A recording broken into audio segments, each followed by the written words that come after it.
Beberapa hari yang lalu saya memposting konten narasi newsroom berjudul Corona harus ditangani tapi jangan stigma mereka yang terkena.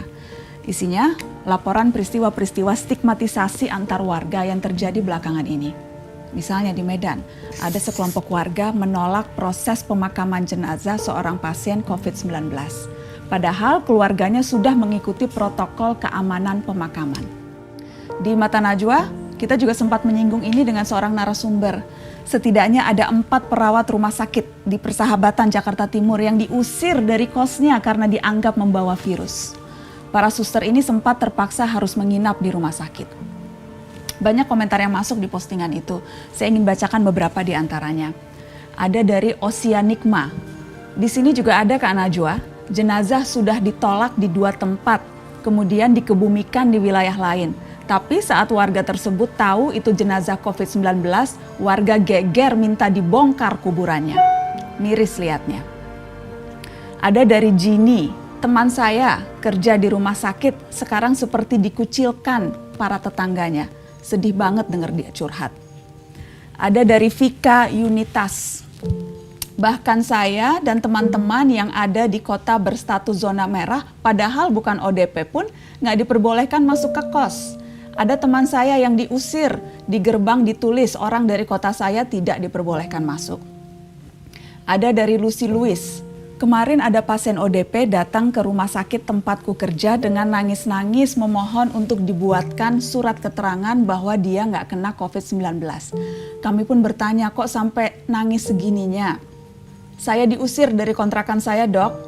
Kata yang punya kontrakan, saya meresahkan masyarakat karena bisa nularin penyakit. Yang punya kontrakan sampai bilang kalau saya nggak mau keluar dari kontrakan silahkan tunggu warga datang untuk menggerebek rumah dan mengusir. Suami saya pun diancam mau dipecat, Dok, dari pekerjaannya. Saya sedih, Dok, nggak tahu harus berbuat apa dan tinggal di mana. Suami saya pun marah ke saya dan nyuruh saya keluar dari rumah. Cerita yang dibagikan seorang dokter yang juga membuat saya patah hati. Teman-teman, di satu sisi kasus-kasus ini menunjukkan ya kesadaran dan kewaspadaan pada virus COVID-19 mulai terbentuk. Namun upaya menjaga jarak ini jangan kebablasan. Jaga jarak bukan berarti kita bebas mengusir orang atau menolak jenazah. Perawat-perawat itu misalnya, mereka pahlawan kita sekarang. Mereka mempertaruhkan nyawa dengan merawat pasien-pasien dengan peralatan seadanya. Kalau kita sakit, nauzubillah min zalik, jangan sampai kita sakit. Tapi kalau ternyata kita atau kerabat kita sakit, yang merawat kita adalah mereka. Jaga jarak dengan perawat itu wajar. Seperti juga kita memang harus jaga jarak dengan siapa saja sekarang. Tapi kalau sampai mengusir mereka, itu sudah keterlaluan. Pasien PDP atau ODP adalah korban. Bantu mereka mengisolasi diri di rumahnya masing-masing. Bahkan kita perlu mensupport kebutuhan mereka. Supaya apa? Supaya mereka tidak terpaksa keluar rumah. Kalau mereka keluar rumah, yang ada malah bahaya bagi yang lain. Sama juga seperti jenazah. Selama mereka terkait corona, biasanya pihak rumah sakit sudah punya protokol, sudah punya SOP, standar penanganan jenazah. Selain dikafani, sesuai ajaran agama masing-masing, mereka juga dibungkus secara khusus. Sama sekali tidak masalah dikuburkan dimanapun. Karena ketika sudah dikubur, mereka tidak akan menyebarkan virus. Saya akan kutip keterangan Kepala Departemen Kedokteran Forensik dan Medikolega Rumah Sakit Umum Dr. Sutomo Surabaya, Dr. Edi Suyanto. Secara ilmiah ilmu kedokteran, korban atau jenazah kemungkinan menularnya sudah tidak ada, apalagi virus corona. Virus corona harus hidup pada inangnya. Inangnya sudah mati, virusnya juga ikut mati, sama dengan HIV/AIDS, sama dengan H5N1 atau flu burung. Jelas itu, jelas tidak akan menularkan.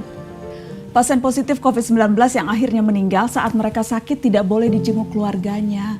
Proses pemakaman dilakukan dengan cara tertentu dan yang bisa menghadirinya pun terbatas. Masa tega saat keluarga hendak mendoakan di pemakaman diperlakukan seperti itu. Jadi kalau kita mengusir, kalau kita mengucilkan, kalau kita menghakimi dan menstigmatisasi korban corona itu jelas berbahaya. Karena membuat siapapun yang merasakan gejalanya jadi enggan melapor dan memeriksakan diri.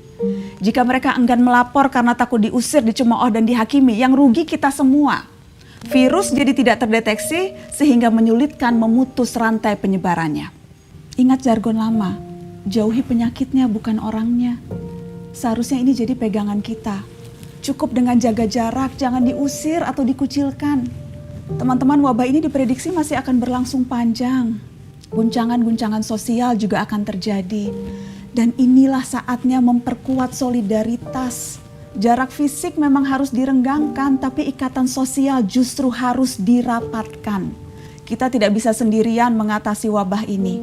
Hari ini soliter seharusnya solider, jaga jarak dengan penyakit, bukan dengan kemanusiaan.